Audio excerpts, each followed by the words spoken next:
forgot to film the part where I fitted this and made it. This is an old chunk of exhaust off of, might have been the Rogue or something else. Don't know. Might have just been an old parts kit.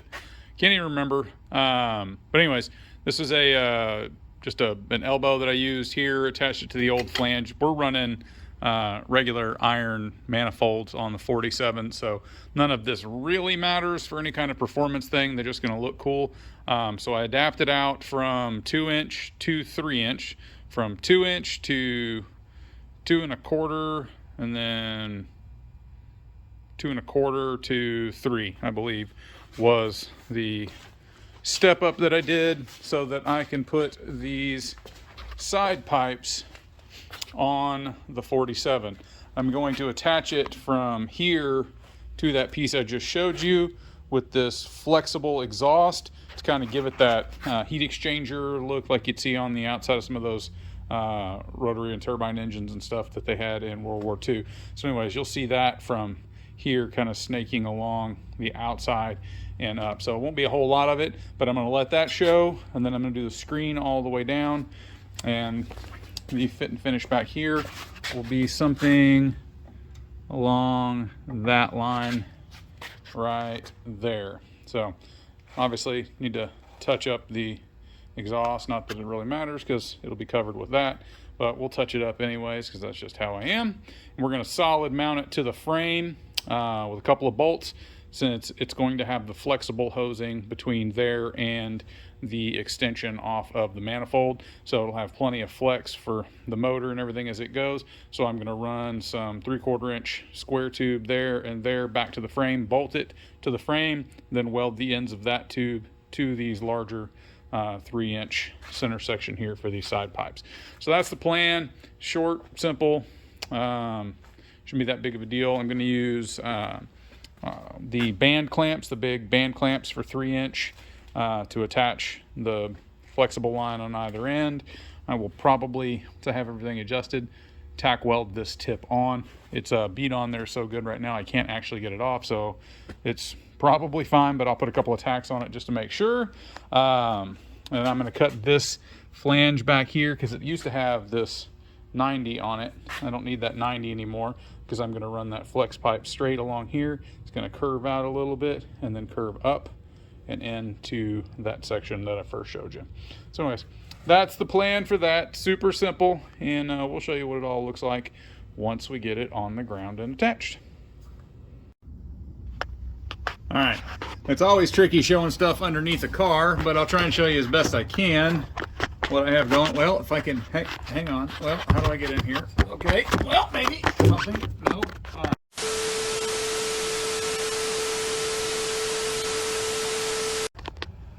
It's always difficult showing people what's happening underneath the car, but what I did is I basically, since this has stock iron manifolds on it, I made what bends I could and cuts what I could to get down, and just used a coupler that expanded from the 2¼ to 3" right here, and brought that down, and then used this flex pipe just because I liked the look of it, and I'll show you how I did all that out here. But real simple, cut it off, slip it on, use the large band clamp, which you'll have a better look at on the outside here.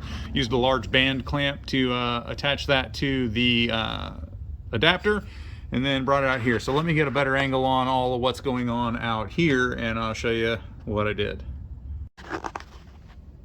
So out here you can see I brought this flexible 3" exhaust pipe out and tied into the side pipe, which that's just a large like glass pack or muffler. Turned the tip out, tried to get them even on both sides as best I could. In order to keep it from flopping, I used one of these band clamps here, one of the joining clamps, and just did a little weld there. Used one of the existing fender trim holes because I'm not going back with any trim, and this was one of the large kind of mud guard piece that came across there. So I just bolted into that, welded it into place, and that keeps this solid. So one thing I can't do is put it on the lift with the side pipes on it, and I'll show you how I bolted that underneath, which means that I can basically unbolt on 2 points here, here, and here from underneath. This whole side pipe will come off. I can undo this bolt right here, and then this flex pipe will just swing out of the way. So we can just pull it back, set that directly on top of the lift, raise everything up, and go on about doing whatever we need to do. And I'll show you what those mounts look like underneath here. So underneath here, all I did was take a piece of 3/4 inch bar stock. I need to trim that end off and get it cleaned up a little bit more yet. But I drilled 2 holes so that it wouldn't spin or turn like this, so it would have some kind of structural stability. So that'll keep it from sliding forwards or backwards. But 2 bars, as you can see, one in the front and one towards the rear. Just 2 holes drilled. I used 1/4 bolts and some lock washers and just bolted that in and welded it directly to the side pipe. Now I do have the screen covers, the heat shields that go on the outside of this. Just haven't quite figured out how I'm going to do that, or even if I'm going to do it. I kind of like the way it looks without them. I'm kind of torn, so I'm still deciding whether or not I'm going to put those on. But this is real simple. Both sides, I've done the same thing on both sides. Just use this bar stock coming off the frame, welded directly to the top of the pipe itself, or the muffler portion of the side pipe. Now I will say, I've come out here and take a look at the outside, is right here in this section there was an expanded flange where you would normally slide a 3-inch pipe into it, or an adapter into it. Since I'm using this 3-inch flexible hose here, you can see I've got a little bit of a leak here. So what I'm going to do, anyways, so as you can see here on the outside, this had an expanded portion that you would normally slide your exhaust pipe into it.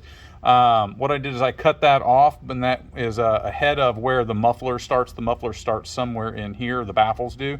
So I've got this clamped on. As you can see, I've got a little bit of an exhaust leak here. What I'll do is I'll actually pull this back off, and I'll use the liquid. It's an exhaust sealant, so it's heat resistant, and I'll just fill that up inside there and slide it back down, and that should get me a seal, act like a gasket inside there. They get hot, but not so hot that that should have any effect on there. I've used that pretty successfully in the past. A couple of tack welds on there that, if I don't cover this up, need to be cleaned up on that and welded to be more seen, because all I did here is just put a few booger weld tacks on there just to hold it in place. Just did some header paint on that to make it silver. Easy cheesy, nothing spectacular. Again, rat rod, so great excuse for questionable work and questionable physics or whatever. But anyways, so that's all I've done. I'm just coming off of the existing original flange on that was there for the little skinny exhaust that was there before. Just did a 90, came up above the wishbone, 90 out at an angle, and then use this flex pipe that you can get from Summit or wherever. Works out great, and I actually kind of like it. I may use that a little bit more often in the future. So anyways, let me see if I can't pull you back here and show you what the whole thing looks like. There you go. Kind of gives you a whole side profile of what that looks like on there. I think it looks pretty good. Sounds great. I'll start it up here so you can hear it, and that way you'll know exactly what 3-inch side pipes on a tiny little 283 sounds like. It's a little chilly today.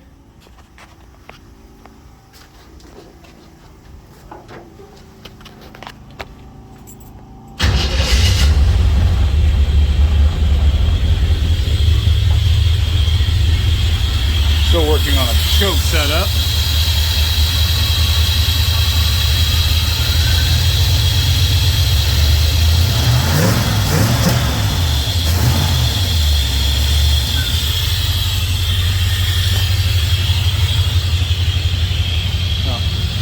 Pretty quiet, smokes a little bit, but we did pour a lot of Behrmans down the gullet to really try and blow out any old crap that was left in the top of the motor, but not super loud. A little rich, so still got some tuning to do. But yeah, sounds great, cruises down the road great. We'll bring you back for some more later.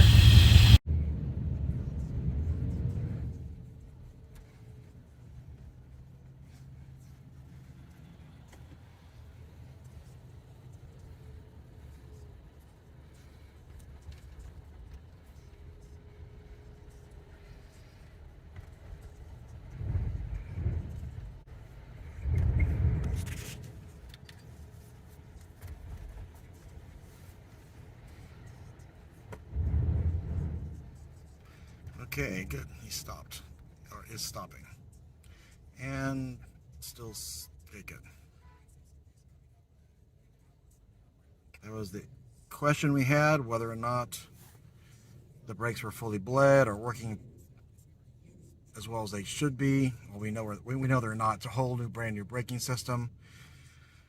And it says that he's not going to get full braking engagement. He's not getting full braking engagement until he goes all the way to the floor, which is obviously a problem. We need to mess with the proportioning valve or the bleeding or something. But maiden voyage, at least for us. Replacement of the exhaust system, braking system entirely, fueling system, top end of the engine, suspension, at least some parts of it, just the rear and front shocks. He put new tires on it. He's saying that the turning radius is just absolutely terrible, so I don't know if that's much we can do much about that or not. But just taking this initial shakedown cruise to find out all the issues we still need to mess with. Braking obviously is one of those things. We had some issues right as we were starting here with the accelerator pedal not wanting to return. Put a new spring on there. The new spring was just way too stiff, and had the opposite problems with that. It wanted to die on us. So looks like we have one brake light, which is good. One of the problems he had with the brake light was that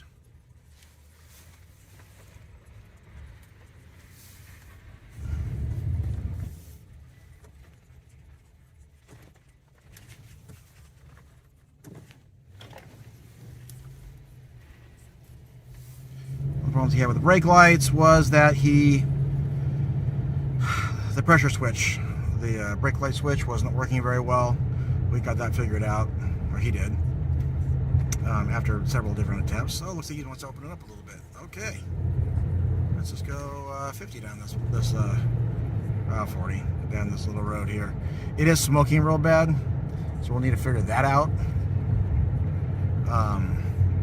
which is possibly just, the rings need to get reseated and all that, or maybe it's just a pretty worn out little Chevy engine in there.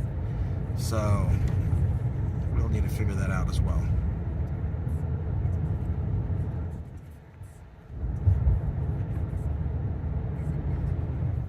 Not too bad for its maiden voyage though, especially with all the systems he replaced, and even electrically, a lot of electrical work too.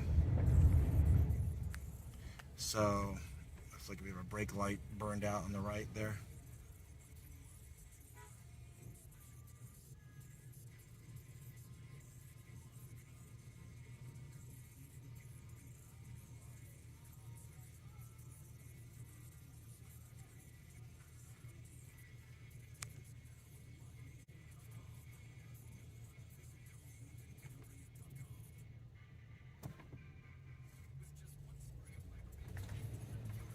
Looks like that lady really liked that car, so much so that she's going to follow him, which is funny because we've only been driving a mile. But that's how these hot rods go. We get lots of looks and lots of honks and waves, and apparently